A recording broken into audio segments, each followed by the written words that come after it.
여러분, 이제 우리가 다시 일어나서 다 같이 스트레칭 해야 되겠죠? 일어나 주세요. 행복한 시간입니다. 이제 위로, 팔을 뻗고, 아래로, 옆으로. 네, 이제 옆으로 돌아서 이쪽 분들은 이쪽으로, 저쪽 분들은 저쪽으로 안마를 해주세요. 수고 많이 하셨습니다. 늦은 오후인데 잠을 깨시기 바랍니다 하는 마음으로 안마를 해주세요. 네, 그 다음에 반대쪽으로 돌아서 수고 많이 하셨습니다. 잠 확 깨시고 설교 열심히 들으세요.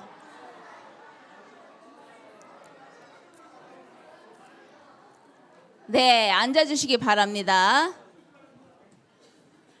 네. 여러분, 우리가 인생에 살면서 가장 중요한 것 중에 하나가 뭐죠? 인생에 살면서 우리가 가장 중요한 게 뭘까요?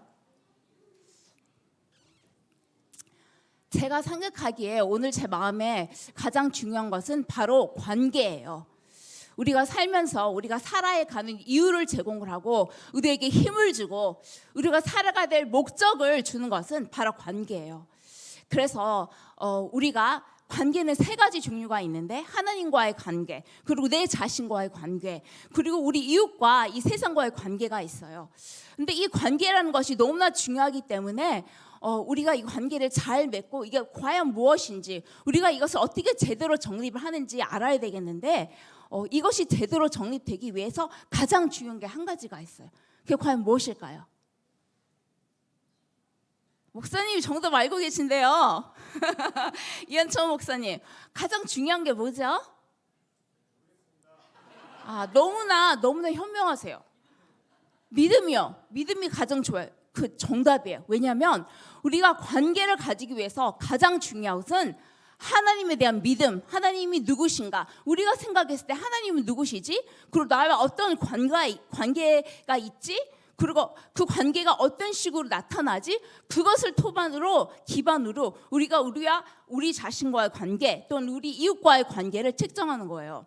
제가 만약에 하나님에 대해서 하나님 안 계셔, 이 인생은 내가 살아야 돼, 내가 내 삶의 주인이야 생각하면 저는 최선을 다해서 제 자신을 열심히 살아가고 그냥 최선을 다해서 무엇을 다 할 거예요. 모든 것이 저에게 달려 있어요. 그래서 무엇이 잘 되면 내가 왕이야, 역시 난 잘했어. 모든 것이 안 되면 나 죽어야 돼, 난 최하야. 그러면서 자책에 시달릴 거예요. 또는 이렇게 생각할 수도 있어요. 모든 것은 다른 인간들 탓이야. 나는 잘났고 잘해, 저 인간들 이렇게 살 수 있어요. 하지만 우리가 하나님을 제대로 알고 우리가 하나님의 자녀이고 우리는 우리의 삶을 사는 것이 아니라 하나님께서 우리를 선택하시고 우리를 부르시고 우리를 사랑하셔서 너는 내 거야 하셔서 우리 세상에 보내셔서 영원로운 삶을 끝까지 가도록 붙드신다는 것을 알 때에는 우리의 관계가 완전히 달라져요. 우리가 하나님을 봤을 때 어떻게 관계를 책정하죠? 관계가 어떻게 책정될까요? 하나님과의 관계는 우리가 책정하면 하나님, 이제 하나님 믿을 테니까 이렇게 해주세요. 내가 이거 할 땐 이렇게 해줘야 되고 저거 할 땐 저렇게 해줘야 되고 이게 우리 관계의 contract, 계약이에요. 이렇게 우리가 하나요? 또는 하나님께서 야 일로 와봐, 내가 오늘부터 네 아빠야. 그러니까 너는 1, 2, 3 꼭 해. 3, 4, 5번 하면 너 혼날 거야. 이렇게 말씀하시나? 어떻게 하시죠? 지난주에 배웠는데 여러분, 하나님께서 갑자기 예정을 하셔서 얘들을 사랑해야 되겠다. 그래서 넌 내 거, 내가 너 사랑하지? 내가 너 사랑의 징표로 내 아들을 보내줄 거야. 이것을 보면서, 이 십자가를 보면서, 이 피 흘림을 보면서, 부활을 보면서 기억해. 너는 네 게 아니야. 내가 너를 사랑해서 내 자유의지로 너를 선택해서 너를 구원했고 끝까지 내가 너를 갖고 갈 거야. 넌 분명한 목적이 있고 삶의 목적이 나를 위해서 사는 거고 네가 반드시 너를 향한 나의 목적이 이루어질 때까지 너를 꽉 붙들고 절대 놓지 않을 거야. 너의 인생은 네 게 아니야. 넌 내 거기 때문에 편하게 마음껏 행복하게 날 따라와. 그렇게 말씀하시는 거예요. 그게 관계의 책정이에요. 근데 그게 잘못돼서 또는 우리가 그걸 제대로 잘 모를 때는 어떻게 생각하냐면 하나님 나의 아버지로 하셨어. 예수님께서 나를 위해서 돌아가시도 하셨어. 하지만 여전히 상황이 안 좋아. 너무 인생이 힘들어. 하나님 과연 나를 사랑하시려고 했는데 이렇게까지 나를 힘들게 하실까? 분명히 나에게 뭔가 잘못한 게 있을 거야. 내가 죄를 아주 많이 지었고 기도를 너무 열심히 안 하거나 너무 열정적으로 안 해. 또는 나는 그리스도와 함께 삶을 살아야 되고 새 피조물로서 완벽한 삶을 살아야 돼. 갈수록 더 좋아져야 되는데 내 꼴이 뭐야? 옛날보다 더 못하잖아. 내 신앙을 봐봐. 형편없어. 아니 그럴듯한 것 같으면서도 솔직한 마음, 하나님에 대한 원망, 불만, 그리고 믿음도 없어 솔직히.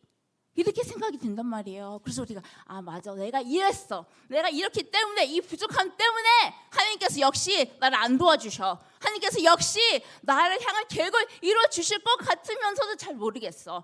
그러니까 내가 하나님에게 기도도 하고 예배도 하고 다 하지만 혹시나 모르니까 내가 나의 길을 어떻게든 헤쳐나가야 돼. 혹시나 모르니까 내가 어떻게 이렇게 해가지고 혹시나 하나님이 안 나타나실 걸 대비해서 내가 나의 삶을 잘 정비해 나갈 거야. 그렇게 생각을 해요. 기도 더 열심히 해요. 헌금 더 많이 내요. 그리고 예배도 더 열심히 드려요. 그리고 막 자기가 스스로 자기의 자신의 의를 이루기 위해서 하나님이 봤을 때 너는 축복받을 만한 애야. 그러니까 내가 너 축복할 거야. 그거를 이루기 위해서 노력을 하고 막 자책을 해요. 너무나 괴로워요. 내 삶을 보면은 점점 더 내 자신이 초라해지고 교회는 나오고 기도도 하고 말씀을 선포하지만 솔직히 집에 가서 문 닫고 내 혼자 있을 때 내 자신이 너무나 혐오스럽고 미래에는 희망이 없고 정말 너무나 행복하지 못한 삶이에요. 하지만 이것은 가스펠이 아니에요. 이거는 복음이 아니에요. 여러분, 이 세상에서 가장 중요한 게 뭔지 아세요? 우리가 하루하루의 삶을 살면서 정말로 하나님께서 주신 우리의 진리의 말씀, 우리는 하나님의 자녀이고 하나님께서 우리가 행동을 잘해서 우리가 이쁘고 잘나서 우리가 정말 하나님께 많이 영광 돌리는 복된 자녀이기 때문에 갑자기 조옥희 집사님? 내가 보니까 조옥희 집사님은 potential. Please. Hurry up. 잠재 능력이 대단해. 내가 봤을 때 조옥희 집사님을 내 자녀로 삼으면은 앞으로 나에게 많이 영광을 돌릴 거야. 그러니까 조옥희 집사님 패스. 하지만 정준 집사님 별로야. 그러니까 정준 집사님은 안 패스. 그렇게 하는 게 아니에요, 여러분. 하나님은 여러분을 선택했을 때 여러분의 잠재 능력, 하나님께 영광 돌릴 만한 그런 그런 잠재 능력, 또한 하나님께서 뭘 여러분에게 얻으시려고 그래. 우성 집사님? 대단해. 나에게 많이 영광 돌려. 하지만 이성국 집사님? 잘 모르겠어. 그게 아니에요. 여러분 자식도 낳아보셨죠? 그러면 잘난 애, 공부 잘하는 애, 말 잘 듣는 애가 더 이쁘던가요? 못 낳고 병들고 약간 모든 걸 힘들어하는 애가 더 이뻐요. 솔직한 답이 어떠세요? 다 이뻐요. 자식이니까. 내 피고 내 혈육이고 보면은 그렇게 이쁠 수가 없고 그렇게 귀할 수가 없고 내 목숨을 버려서라도 얘는 내가 성공시키고 말 거야. 얘는 내가 행복하게 하고 말 거야. 그게 부모의 심정이에요. 여러분, 하나님의 여러분에 대한 사랑은 여러분의 의, 여러분의 찬란, 여러분의 잠재력, 여러분의 그런 것들 전혀 상관이 없고 오로지 하나님의 사랑, 하나님의 인격, 하나님의 신실하심, 하나님께서 그냥 결정하신 거예요. 그거를 제대로 복음으로 받아들이고 그것을 누가 이루어주셨냐? 예수 그리스도. Union with Christ. 우리가 예수님과 하나됨이 우리가 우리의 노고와 우리의 잘남과 우리의 잠재력으로 된 게 아니라 오로지 하나님의 예정 속에서 하나님의 신실하심과 하나님의 사랑과 하나님의 좋으심, 이 하나님의 인격으로 인해서 성립이 됐는데 예수 그리스도께서 그 모든 걸 지시고 우리에게 다 주신 거예요. 그러면은 여러분께서 하나님의 마음을 움직여서 그것을 받아들이셨으면 힘들게 살아가더라도 그것이 여러분의 메인 아이덴티티, 여러분의 가장 중요한 자아상이 돼야 돼요. 그래서 여러분, 우리가 관계를 맺을 때 가장 중요한 것은 이것을 알고서 상기시키면서 이것으로 우리가 매일매일을 살아갈 때 우리의 모든 관계가 잘 되는 거예요.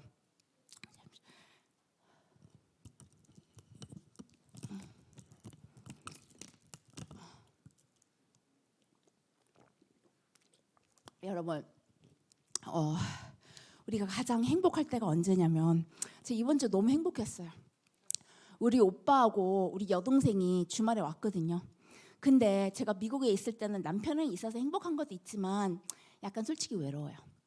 근데 우리 오빠하고 동생하고 아빠하고 엄마하고 그렇게 같이 있는데, 와, 옛날로 돌아가서 어렸을 때 막 자라는 느낌이 드는데 너무나 마음이 행복하고 막 힘이 나는 거예요. 그래서 솔직히 제가 이번 주 되게 힘들었어요. 유체적으로 너무 힘들고 영적으로 힘들고 해서 제가 설교 못할 것 같다는 생각이 들어서 혹시나 모르니까 엄마 준비해 주세요 그렇게 했는데, 오빠하고 동생이 왔어요. 그러니까 어디서 모르는 힘이 확 들어와서 이게 되는 거예요. 근데 제가 가장 저의 못난 점, 우리 오빠, 동생, 엄마, 아빠가 제일 잘 알아요. 그리고 저의 나쁜 점, 저의 허점, 저의 좋은 점, 저를 너무나 잘 온전한 모습으로 알고 있어요. 근데 그 가족은 저를 봤을 때, 야, 너 이렇게 하니까 그렇게 해야만 너 사랑해가 아니야. 그냥 있는데 너무 행복한 거예요. 나의 온전치 못한 부족한 모습. 그런데 그게 괜찮아. 그게 허용이 되고 그것이 사랑으로 이렇게 온전히 잘 커버가 되고. 근데 이것이 하나님의 여러분을 향하신 마음이에요.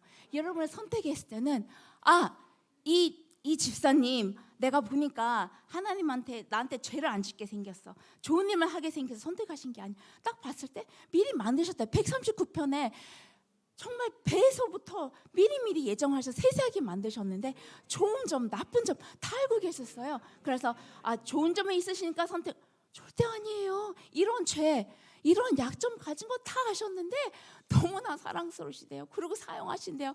그런 것들을 하나님께서 정말 보셨을 때, 그래, 그런 점 갖고 있지, 내가 그렇게 만들었어. 그래서 너를 너무나 복되고 아름답게 사는 거야. 그 약점 때문에 내가 많은 사람들에게 힘을 주고 나의 신실함이 더 나타날 거야. 그렇게 말씀하신 거예요. 그래서 제가 설교하기 올라오기 전에 오늘같이 힘이 없고 약하고 정말 최고로 설교 못할 그러한 자격지심에 있을 때가 없었어요. 근데 제가 오늘 가만히 생각해 보니까, 제가 설교를 들었잖아요. 2부 예배 때 비천함.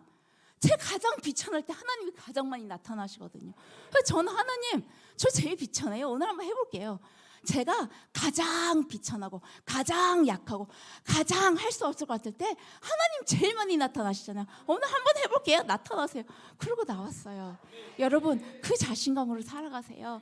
이 세상에 의지할 거 아무것도 없고, 가족도 좋지만 가족도 다 인간이잖아요. 그리고 우리는 얼마나 약해요. 그 하나님만 믿으세요. 우리가 가장 비천할 때, 가장 약할 때, 가장 힘들 때, 그때 가장 온전히 나타나셔서 우리를 깜짝 놀라게 하시고 우리의 큰 위로와 힘과 우리에게 희망을 주시는 하나님. 오늘 그래서 잠깐 이제 다윗과 사울을 한번 볼게요. 여러분, 우리가 다윗과 사울을 봤을 때 솔직히 사울이 다윗보다 훨씬 잘났어요. 성경에서 보면은 사울은 육체적으로도 막 월등히 뛰어나죠. 그리고 가장 영예스러운 자리, 이스라엘의 초대 왕이 돼요. 그러면 그 사람은 외부에서 봤을 때도 잘나야 되고 하나님이 봤을 때도 특별한 은총이 있어야 돼요. 그러니까 하나님이 사울을 딱 봐서 얘 괜찮다 하니까 뽑으셨을 거 아니에요. 이스라엘 초대 왕인데, 근데 이 다윗과 사울은, 다윗은 목동이었죠. 그리고 맨 꼴찌였죠. 집에서도 무시받는. 그런데 왜 다윗은 예수 그리스도의 선조가 되고 이 사울은 정말 너무나 비참하게 초대 이스라엘 왕이 막 온 가족이 박멸이 되고 그런 처참한 결과를 낳았을까요, 여러분? 왜 그랬을까요? 다윗이 위대한 더 성격이 좋았을까요? 더 유하고 부드럽고, 역시 다윗은 사랑의 사람이야. 사울은 별로 인격이 성숙 못했어. 그래서 그럴까요? 제 생각에는요, 틀릴 수도 있지만 제가 봤을 때는 다윗은 하나님을 제대로 알았어요. 하나님 제대로 알았고 자기가 하나님에서 누군지 제대로 알았어요. 다윗은 하나님이 자기를 향한 사랑이 자기가 잘나서라고 생각을 안 하고 온전히 하나님의 은혜와 사랑과 신실하심을 알았고, 사울은 하나님을 정말 몰랐어요. 우리가 사울을 처음 봤을 때 하나님이 사울을 기름을 붓고 불렀는데, 그 사울이 하나님께 와서 이게 왕이 됐는데 이제 다윗이 나가서 싸웠잖아요. 그래서 다윗은 사울은 천천, 다윗은 만만하니까, 정말 사울이 하나님을 사랑하고 자기의 자아가 하나님에서 제대로 잘 받쳐진 사람이면 대단하네. 좀 내가 샘 좀 나기도 하지만 역시 그래도 내가 왕이야. 하나님께서 나를 초대 왕으로 세우셨어. 그러니까 하나님께서 다윗을 통해서 나에게 더 큰 영화를 주시고 나를 세워 나가시고 역사하실 거야. 그렇게 생각을 했을 거예요. 근데 사울은 하나님 몰랐어요. 세우긴 세워서 왕은 좀 허겁지겁 됐는데 하나님 진정 몰랐기 때문에 사람들이 이렇게 천천만만하니까 겁이 났어요. 그래서 내가 여기서 제일 잘나야 되고 내가 제일 파워풀해야 되는데 다윗은 만만 나는 천천 겁이 나가지고 그 겁대로 행동하기 시작했어요. 그래서 점점 죄를 더 많이 짓고 죄를 더 많이 지으니까 하나님의 영이 떠나니까 완전히 막바지로 가서 자기 자신을 우상화시키고 나중에는 이제 사무엘이 죽었잖아요. 사무엘을 막 그 이상한 사람을 통해서 다시 불어일으키려고 그러고 완전히 자기가 자기 하나님 위해서 자기를 프로텍트하고 자기를 보호하고 자기를 어떻게 자기가 갖고 나가고 지키려고 했어요. 근데 할 수가 없어요. 왜냐하면 하나님과 관계가 없는 사람은 이 세상의 존재도 아무것도 할 수가 없어요. 근데 다윗은 목동이었어요. 하지만 목동이었지만 무엇을 제일 잘 알고 있었냐? 하나님이 예수님이 나의 목자이시다. 다윗이 이 자기의 양을 절대로 버리지 않고 양이 잘났어요. 다윗에게 돈을 줬어요. 애교를 떨었어요. 양은 그냥 양일 뿐이에요. 그냥 양으로 맴매하고 가가지고 나쁜 짓 할 때도 있고 막 도망갈 때도 있고 아무것도 한 게 없어요. 하지만 다윗은 알아. 내가 목숨 걸고 이들을 지키리라. 내가 무슨 일이 있어서라도 얘네를 보호하고 얘네가 잘 살 수 있도록 얘네를 사랑할 것이다. 알고 있었어요. 그리고 다윗을 보세요. 제가 너무 다윗이 은혜가 되는 건 뭐냐면 너무나 honest해요. 너무나 솔직해요. 하나님과의 관계가 너무나 진정성이 있어요. 시편을 보세요. 시편을 보면은 하나님만 찬양합니다가 아니에요. 하나님 저 죽겠어요. 저 힘들어요. 하고 하나님한테 솔직하게 다 얘기해. 하나님 저한테 이러실 수 있어요? 왜 이 사람들 다 진짜 너무 힘들게 하고 이 사람들 다 죽여주세요라고도 했어요. 하지만 궁극적으로 하나님께 자기의 마음을 확 쏟아부었을 때 무엇이 일어났냐? 이 안에 있는 하나님의 영이 그에게 말씀을 해요. 넌 내 자녀야. 내가 널 도와줄 거야. 너에겐 희망이 있어. 넌 보통 사람이 아니야. 그러한 믿음이 일어나는 것은 그가 하나님을 진정으로 아버지로 생각을 하고 거리를 주지 않았기 때문이에요. 여러분 사울 보세요. 나쁜 일이 일어나고 자기가 위기의 상황에 몰리니까 하나님께 안 갔어요. 절대로 성경에는 사울이 힘들 때 아버지를 부르면 하나님께 기도한 모습이 없어요. 지가 알아서 다 해요. 지가 어떻게 해서든지 이렇게 자기가 이렇게 상황을 바꿔보고 어떻게 자기의 위신을 높이고 어떻게 자기의 세력을 키워갈까. 자기가 자기를 스스로 도와주려고 하지 하나님께 안 가요. 관계가 없어요, 여러분. 그래서 이걸 통해서 우리가 봤을 때 다윗과 사울과의 다윗은 정말 최고로 성공적이고 최고로 영어로운 왕이 될 수 있었고 사울은 처참한 결말을 맞이한 것은 이 둘의 행동이 단 한 가지의 큰 차이점이 뭐냐. 내 자신 진정으로 누군지 알아야 되고 하나님의 자녀. 그리고 하나님이 진정으로 누군지 알아야 돼요. 하나님 정말 나의 아버지. 그리고 내가 무엇을 잘나고 내가 잘해서 날 도와주시는 아버지가 아니라 나와 상관없이 나를 사랑하시고 나를 선택하시고 나를 끝까지 지켜주실 아버지. 그 믿음이 있었어요. 네. 그래서 그거를 한 가지 예가 있고 그래서 두 번째는 여러분 베드로 아시죠? 베드로를 제가 너무나 사랑하는 인물인 게 뭐냐면은 정말 제게 가스펠이 뭔지 복음이 뭔지 너무나 절실하게 보여지는 그런 인물이에요. 여러분 우리가 살면서 어쩔 땐 신앙이 좋잖아요. 막 용기가 생겨 하나님을 찬양해 가면서 복음도 전파하고 막 맨날 집에서 찬양도 하고 말씀도 하고 뭐 하나님의 신실하심 뭐 그런 게 다 좋잖아요. 그리고 막 일들이 잘 풀린 것 같고, 그러니까 그래서 베드로도 그랬어요. 베드로도 이제 예수님이 계시잖아요. 수제자죠. 막 자기가 봤을 때 예수님이 자기 사랑하죠. 얼마나 잘 알았겠어. 옆에 있었으니까. 신이 나죠. 이제는 예수님의 왕국이 와서 이제 잘 될 거야. 난 베드로야, 수제자야. 그러면서 예수님이 내가 이제 죽어가지고 니네를 구원해야 하는 거 아니에요. 죽으시면 안 돼요. 막 난리쳤잖아요. 그리고 나중에 예수님 잡으러 왔을 때 말구스의 귀를 샥 잘라가지고 자기의 그 충성심, 열정, 하나님 위한 사랑, 난 예수님 끝까지 지킬 거야. 그랬죠. 근데 예수님 뭐라고 그랬어요? 너 나 부인할 거야. 너 나 끝까지 못 지켜. 그랬어요. 그래서 얘가 상심을 했을 거예요. 근데 궁극적으로 예수님 말이 맞았죠. 이 막 열정 있고 정말 대단한 믿음의 사도였던 베드로가 예수님이 이 아주 위기의 순간에 정말 마음에 겁이 나서 예수님 세 번이나 부인했어요. 그래서 얼마나 마음이 크게 상심했겠어요. 아, 나는 맞아. 역시 나는 아니야. 역시 나는 예수님이 계셨을 때는 잘 됐을 때는 잘 될 거 생각했지만 역시 나는 루저야. 역시 난 실패자야. 난 아무것도 할 수 없어. 그렇게 예수님 날 떠나셨어. 예수님 날 안 사랑하셔. 그렇게 생각하셨을 거예요. 그럼 여러분 예수님께서 돌아오시잖아요. 그래서 요한복음 21장에 제자들 찾아가시잖아요. 그럼 이때 예수님께서 어떻게 하셨어요? 베드로에게 베드로야 너 왜 나를 이렇게 정말 화는 안 내셔도 예수님이시니까 너 완벽한 예수님과 화는 안 내. 베드로야 너 왜 그랬어? 그렇게 하지 말아야지. 나 진짜 내가 좀 상처 받았대야 내가 아무리 예수님이라고 그래도 그렇게 말씀하셨어요? 안 그러셨어요. 오셔서 제자들 보셔서 고기가 안 잡혀요. 그러니까 절로 저쪽으로 금을 던져 하셨어요. 그래서 육적인 걸 충족해 주셨죠. 음식을 해서 주셨다고 나와 있잖아요. 음식을 해서 주시고 그들의 그 육적인 것을 그냥 간과하신 게 아니에요. 보시면서 니는 너무 지쳤지, 너무 배고프지, 너무 힘들지. 먹고 쉼을 얻고 새 힘을 얻어. 그렇게 주셨단 말이에요.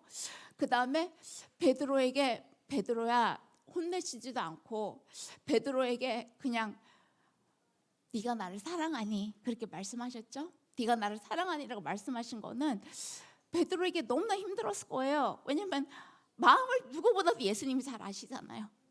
근데 예수님께서 네가 나를 사랑해 3번 물어보셨어요. 베드로는 3번 부인했지만 예수님 3번 물어보셨어요. 그것을 예수님께서 상기시키기 위해서 네가 나를 사랑하는 게 아니라 내가 너를 사랑하는 거야. 내가 너를 사랑하는 거야.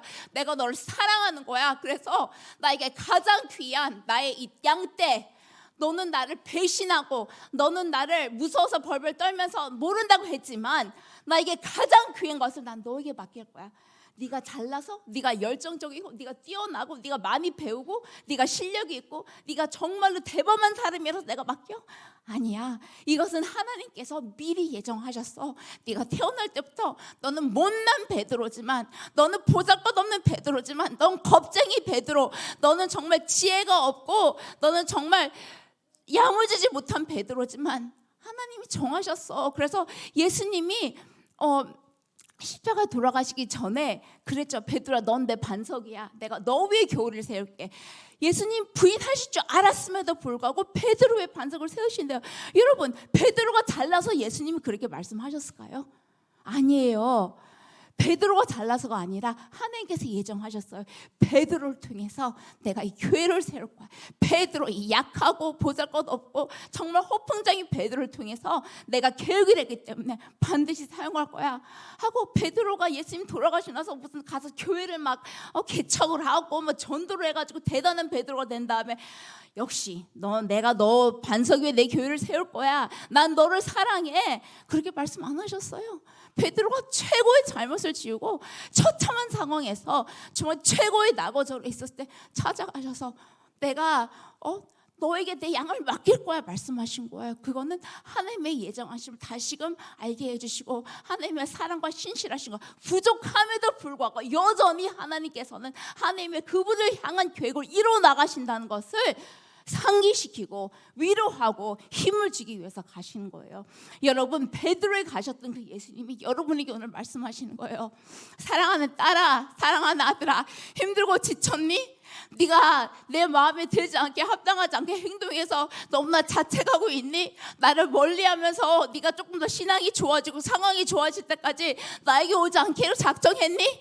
지금 네 모습 그대로, 지금 네 모습 그대로 나에게 와. 지금 네 모습 그대로 나를 이게 부르짖어. 지금 네 모습 그대로 내 위로를 받아. 그리고 희망을 가져. 너의 삶은 너의 삶이 아니야.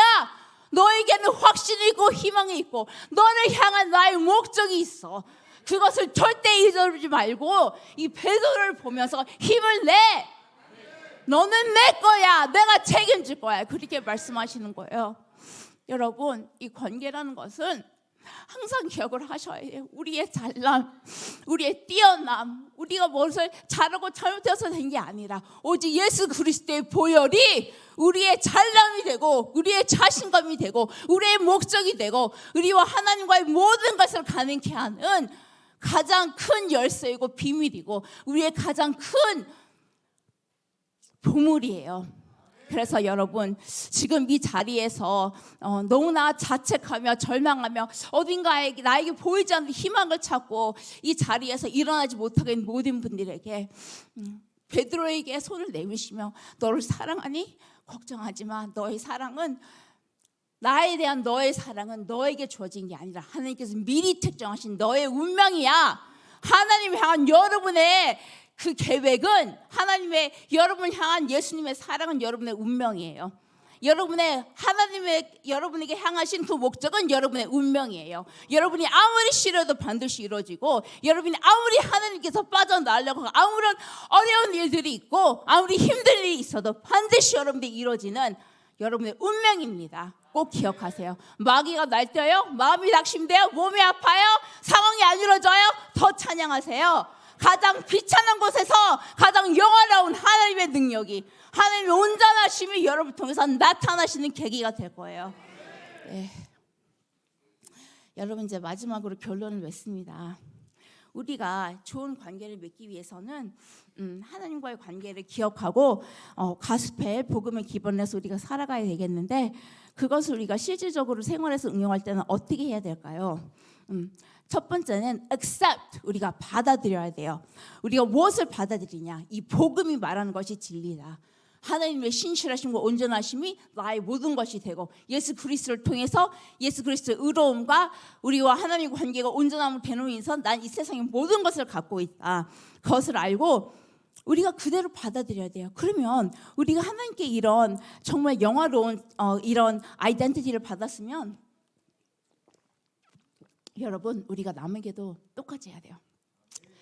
이 우리의 자신에 대해서 우리가 관대하지 못하면 남에 대해서 관대하지 못해요. 그래서 우리가 다른 사람을 대할 때 내가 어떻게 잘해야지 하는 것도 중요하지만 한 가지를 한번 점검을 해봐야 돼. 내가 하나님을 생각했을 때 난 하나님을 어떠한 분으로 생각하나. 정말 성경에서 말하는 내가 아무런 자격도 없지만 날 너무나 사랑하시다기 모든 걸 주신 나의 그런 것으로 인해서 내가 구원받고 사랑받는 게 아니라 정말 하나님의 신실하신 거 하나님의 인격으로 인해서 내가 사랑받는 자녀라는 것을 내가 온전히 받아들이고 있는지를 생각을 해보고 그 다음에 나와의 관계를 힐링을 해야 돼요. 그래서 하나님께서 말씀하신 내가 정말 나이다라고 받아들여야 돼요. 나는 하나님께서 사랑하신 정말 위대한 보물이야. 시편 139편을 많이 읽으세요. 읽으면서 이건 나야, 이건 나야, 이건 나야. 자꾸 상기를 시키세요. 그래서 자신과의 관계가 먼저 회복이 돼야 돼요. 우리가 자신과의 관계가 회복이 안 된 상태에서 자꾸 남한테 잘하려고 그러고 사랑하려고 안 돼요. 자신을 사랑하지 못한 사람이 어떻게 남을 사랑해요? 절대 못 사랑해요. 자신에게 관대하고 자신을 잘 사랑하고 하나님의 사랑에 행복해 하는 사람이 남에게 자연스럽게 잘할 수가 있어요. 네, 그래서 그걸 먼저 생각하고 그 다음에 우리가 자신을 존중해줘야 돼요. respect. accept 받아들이고 respect 존중을 해줘야 돼요. 우리가 관계에 있어서 사랑보다 오히려 사랑의 가장 제대로 된 표현은 존중이에요. 우리가 사랑한다고 해서 막 잘해주려고 생각을 하지만 정말 존중을 해준다는 생각을 해봐야 돼요. 이 사람이 나보다 나이가 적거나 많거나 실력이 나보다 있거나 없거나 또한 나보다 무엇이 더 월등하다고 이 사람을 내가 더 잘해주고 더 잘못해주는지 나와 똑같은 인격체로서 하나님 만드신 creation 피조물이고 또한 하나님의 영광을 나타내는 피조물이고 예수 그리스도께서 피로 값지게 해서 주산 그런 인격적이기 때문에 정말 우리 인격적으로 존중했는지 생각을 해봐야 돼요. 자녀라고 말 함부로 너는 그냥 내 말만 들으면 돼 그런 게 아니에요. 또한 나이가 들었다고 늙고 나이가 들어서 아무것도 모르니까 그냥 함부로 무시를 하면서 아무것도 몰라 왜 아빠는 이런 거 하나도 모르고 그렇게 하면 안 돼요. 어머니 아버지 또한 자식들 또한 나보다 실력이 없다고 생각하거나 실력이 많다고 생각 똑같은 하나님의 인격체예요. 그래서 하나님께서 우리를 사랑으로 온전한 분 대듯이 우리도 그렇게 대해야 돼요. 여러분 예수님께서 우물가의 여인 그쵸? 보셨을 때 항상 모든 사람들에게 세리, 마태의 세리에게도 그랬고 베드로에도 그랬고 막 자기가 예수님의 마음으로 내가 함부로 대한 적 절대 없어요. 항상 존중을 해주셨어요. 그리고 항상 그 사람에게 그 사람이 정말 느꼈을 때 나는 정말 사랑받을 가치가 있는 사람이야. 난 정말로 진정으로 존중만할 가치가 있는 사람이야. 그렇게 행동을 하셨어요. 그래서 그걸 꼭 기억을 해주세요. 존중해 주세요. 네. 그 다음에 마지막, 여러분 기대를 하셔야 돼요. 여러분, 우리가 중요한 것은 이 사람을 존중하고 사랑하고 받아들이는 것도 중요하지만 좋은 것을 기대해야 돼요. 빌립보서 4장 8절 잠깐 띄워주세요. 같이 읽겠습니다. 크게 시작.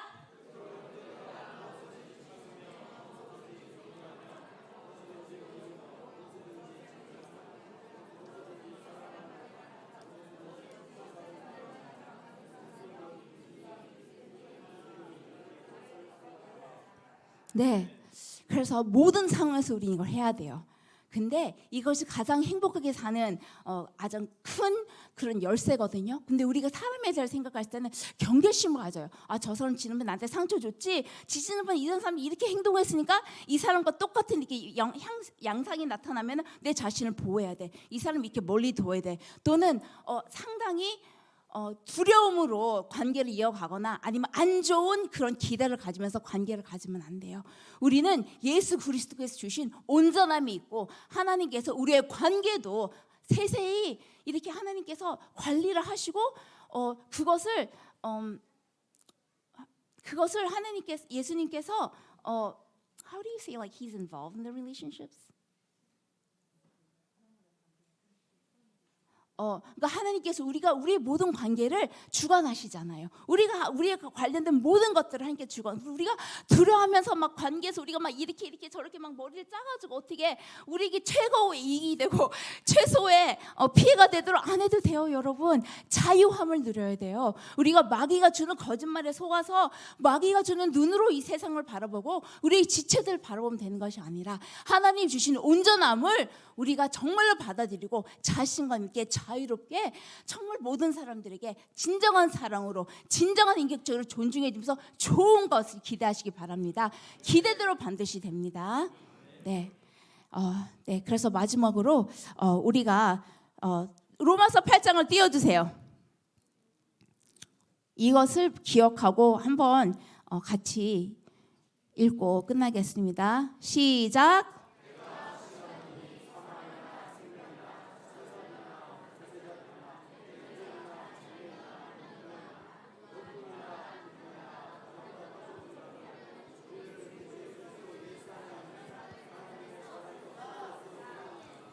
네, 여러분, 이게 제게 영원히 남아있는 말씀이에요. 우리 아빠의 설교를 어렸을 때 들었는데 이 말씀이 항상 제 마음에 남아요. 우리 아버지가 오셔서 우리를 우리 주 그리스도에 사는 사람에서 끊을 수 없느니라 이렇게 말씀하시잖아요. 근데 그게 너무나 제 마음에 큰 진리로 받아들여졌어요. 그 무엇도 하나님의 사랑에서 우리 끊을 수 없어요. 우리의 부족함, 또 우리의 모든 잘못된 관계, 또 우리의 힘듦, 이 모든 것이 절대로 우리 이길 수 없어요. 그리스도 예수의 사랑에서 그 어떤 것도 끊을 수 없대요. 여러분, 여러분의 아이덴티티를 기억하세요. 여러분 하나님의 자녀예요. 여러분의 생각과 행동과 관계없이 하나님께서 여러분을 사랑하셔서 부르셨어요. 그래서 모든 관계에 있어서 자유함을 가지고 자신감으로 선포를 하시고 여러분 생활을 하시고 행동으로 하셔야 돼요. 우리가 이 진리를 가지고 정말 우리가 사용할 수 있고 능력 있는 삶을 살기 위해서는 우리가 이것을 practice, 연습을 하고 우리 삶에서 적용을 해야 돼요. 꼭 기억하세요. 나의 생각, 나의 행동과 말을 매일같이 이 진리에 입각해서 할 수 있도록 그래서 성공적으로 정말 이 세상이 감당하지 못하는 매일 마귀에서 두드러 패는 여러분 정말 위대하고 복되고 아름다운 샘슨 교회 교인들이 되시길 예수님의 이름으로 축원합니다.